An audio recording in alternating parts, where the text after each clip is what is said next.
Shalom. First and foremost, I want to give all praises to Yahweh, Bahashem, Yahweh Shai, Bahashem, Rekah HaKodash. Double honors to the apostles and elders of Great Millstone. Salutations and blessings to the elect. This is Isaiah 32 and 2, and it reads, "And a man shall be as a hiding place from the wind, and a covert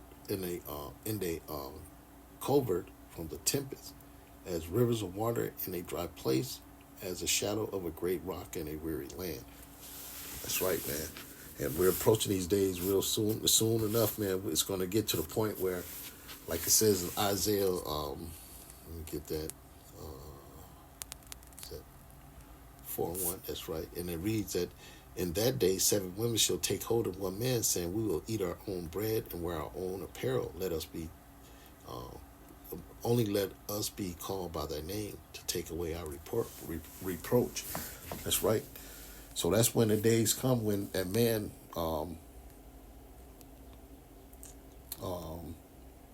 it's going to be the hiding place from the women, because it's going to be a time where all hell is getting ready to take place, and women are going to need comfort. Not only women, children, so on and so forth, and that man that's going to be this hiding place is going to be the man that's in the scriptures that knows who, that has a relationship with Yahweh Shai.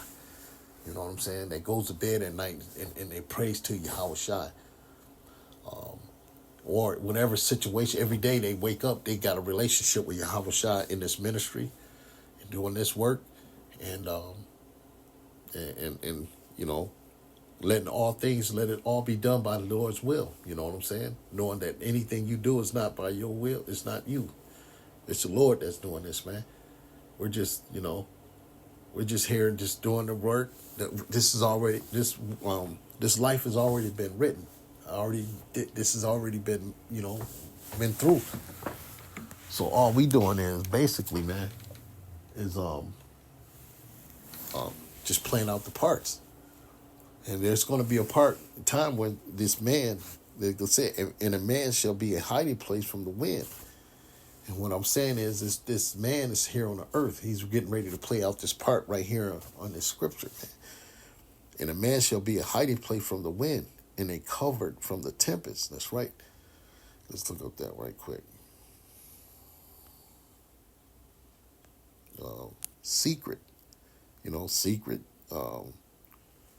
I can't pronounce these words. Stealthy, cloak, things like that. You know what I'm saying? He's gonna be stealth. He's gonna evade all this crazy shit that's coming up on the earth, man. He's gonna be on low key, so to speak. It's not gonna be out there, with these other people going crazy, losing their mind, not understand what's going on. Just falling victim to the circumstances that's around him. You know what I'm saying? He's not going to be like that. He's going to be stealthy. He's going to know what's happening. The Lord is going to give him that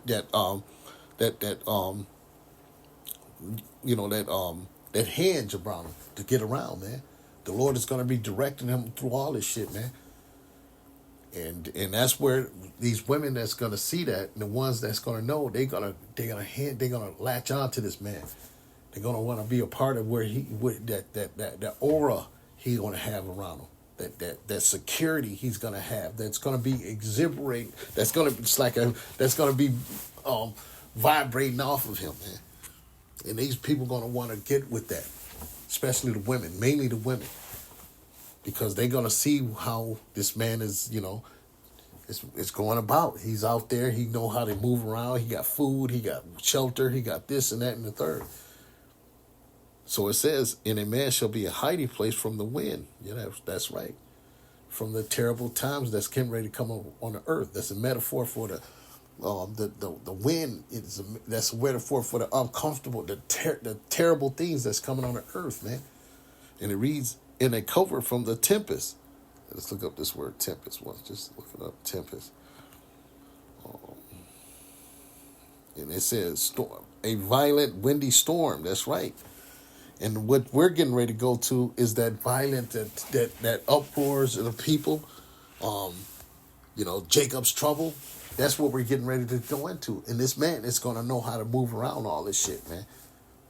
And that's what we're telling you. As rivers of water in a dry place. That's right. As rivers of water in a dry place. And that's a beautiful thing. If you're in a dry place, no water, nothing, and you see rivers of water, it's a blessing. You can do so much with water, you know. The main thing you need for survival is water. And that's what the man is going to be. He's going to be a sense of survival. You're going to see him, through him is survival. See what I'm saying? And that's what women's going to latch on to, because they're going to want to survive out of this. You right? They're going to latch on to him because he's going to be that necessary piece to some. He's going to be that necessary, that element to survival. You know what I'm saying? So to speak. And it says, you know, in a shadow of it said, as the shadow of a great rock in a weary land. That's right. Let's look up this weary. Uh, you know, it says tired, tired out, worn out, exhausted, fatigued, you know, overtired, sleepy, drowsiness, weary, you know, so on and so forth. But that's just like it says, a metaphor for that that time when you're gonna need that sleep, that rock, that protection, because a rock can play so many parts. It will protect you from the sun or from the wind or from the rain, depending on how the rain is coming down, the angle of it, and how the rock is set up. The rock plays so many parts, man. So that rock is gonna be a way of protection, man. Where you can sleep and where, you know what I'm saying? The rock is going to play a big protection because the land is going to be where the land is going to be it's fucked up, man. There ain't going to be nowhere to go sleep in the houses and shit like that, man. I mean, you know what I'm saying? You know, he's going to be that part when all hell break loose. He's going to be that man that's going to be able, you can be able to be comfortable with while the rest of the world is going through, you know, it's bullshit, man. And that's what we're telling you, so-called blacks, Latinos, and Native Americans, you know, come to the Lord while the doors of mercy is open, man, because we're getting ready to go through some shit, man. You know, and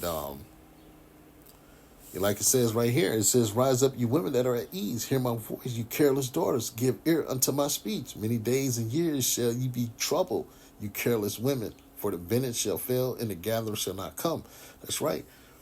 And this is all coming, man. It says, tremble, you women that are at ease, be troubled. You careless ones, strip you, make you bare, and gird sackcloth upon your loins. Because all that beauty shit, all that getting petite, all that, you know, looking nice, all that's getting ready to be done away with. You're going to be looking terrible in these days, man. And all that's not going to matter, man. And a man don't give a fuck how he looks. You know, it ain't gonna be all about no motherfucking no rims and this nigga got his bad Nikes on. He looking smooth and cool. If he ain't got the way, you know, if he ain't in those days, if the Lord ain't with him, he's gonna be dead, man. He's gonna be panicking like the rest of these motherfuckers, man. You're gonna see the other side of that motherfucker, right? The part that's gonna, you know, that's gonna know that he ain't, you know, he ain't gonna have, he trying to save his own fucking life. You know what I'm saying? So he ain't gonna have time for you. It's gonna be every man for himself in every, you know, dog world. And the women that's at ease, you're gonna find out, man. Because you was at ease, you didn't have a man of the Lord in your corner. I mean, you know, it's not in your corner. You wasn't in the corner of a man of the Lord. You wasn't rocking with a man of the Lord. You looked at him like he wasn't nothing. He didn't have all this, you know, fancy thing. He wasn't riding these nice cars, going out to these clubs, doing all this shit. You know, all the shit that these women love to do. Going on dates with her and showing her food and picking pictures and shit like that. All these expensive ass dates. Man, you know, a lot of men of the Lord are struggling, you know, David. We ain't going on no fucking date and spend thousands or hundreds of dollars on some food so she can go on the internet and show her friends how he bought this and that. You went to the fine restaurant, or she complained about a restaurant you went to that was kind of, not up to her standards. So she's upset. No, we ain't going through all that shit. All that shit is going to be done away with. You're going to be lucky to have something to eat, you know what I'm saying, in that day. You're going to be happy as hell to have anything. Fucking crumbs. You understand? So All that bullshit is going to be done away with, man. And that's why we're telling you, so-called blacks, Latinos, and Native Americans, you better wake up while the doors of mercy is still open, man. It's not going to be long before all this hell break loose. We're right here on the door cup, on a doorstep. Here they are. They're getting ready to outlaw the Bible. What you think is going to happen when they do that? When they're going to ban the Bible, make the Bible illegal? What you think the Lord is going to do? He's going to unleash hell in this place, man. You know what I'm saying? You're going to take the Lord out of they slowly doing it. They've been doing it ever since with the Bible destruction group. The motherfuckers start ripping apart, taking parts of the Bible and out and, doing all kind of shit, trying to, offset prophecy or whatever the fuck their mind was. I don't know. But, hey, this place is over, man. This is it, man. This is Sodom and Gomorrah all over again, man. And we're going to find out real soon what's going to happen to this place, because if she take that Bible out, you best believe you and me, all hell is going to ready to break loose, man. Unlawfulness is going to go to an all-time high here, man. It already is. Just how much more when you take the Bible out, completely out of the frame. You're going to see people acting unbelievable now, man. You're going to see all kind of, because they believe Esau is a be all, do all. So whatever Esau say, that means it's legit. And so when they see Esau banning the Bible or taking parts of the Bible out, that means they're going to look at him as a god. What he says goes. It's all right to be a letterman.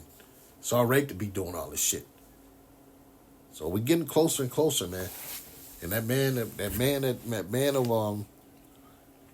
in that hiding place is where people are going to you want to be, man. Because we're getting closer and closer to this place being destroyed, and you're going to have to live off the grid, so to speak. And Lord willing, Lord willing, if not, I have to play my lot, man, whatever that may be. You can't, we don't know how the Lord is going to play this out. We don't know how we don't know. Lord willing, the Lord have mercy on me in these days and give me the strength to go through things that I'm going to face in these up and coming days, man. That's the truth, man. You're not scared, but you're excited, but at the same time, we know it's going to be some crazy shit going on. And ain't a damn thing we can do about it, but pray that the Lord have mercy on us in these days that are coming. And this ain't going to be no piece of cake where the Lord, it's going to be hard, man. And our faith is going to be almost as hard as the times. Our faith has got to be as high as the hard times that are coming. Our faith is going to be to an all-time high. Everything we do is going to be based off faith. Belief in that the Lord is going to have our backs, or have us. If not, hey, we pray the Lord have mercy on us and give us a quick death if it's not, you know what I'm saying? Because you don't want to be in this society without the hands of the Lord, man. When that day comes, when all hell break loose, when society goes to shit, which is coming faster than you think. And then we closer than ever to that day. So, I don't know, we don't know. I just pray, the Lord have mercy on me, pray for the, family, the ones that don't know this truth or don't get into it. You pray that they, protect it. If not, I can't do nothing about it, man. This whole thing is in the hands of Yahweh Hashem Yahushua. And it's cold. It's how much as much as you love your family, hey, the Lord is going to be really, that day is coming where the Lord is going to, set his vengeance on this place, man. So we just better hope that we on the right side of the Lord, man, in them days, man. And we better pray that pray and hope we get through. With that, I'm going to give all praise to Yahweh, Bahashem, Yahweh Shai, Bahashem, Rekah HaKodash, double honors to the apostles and the elders of Great Millstone. Shalom.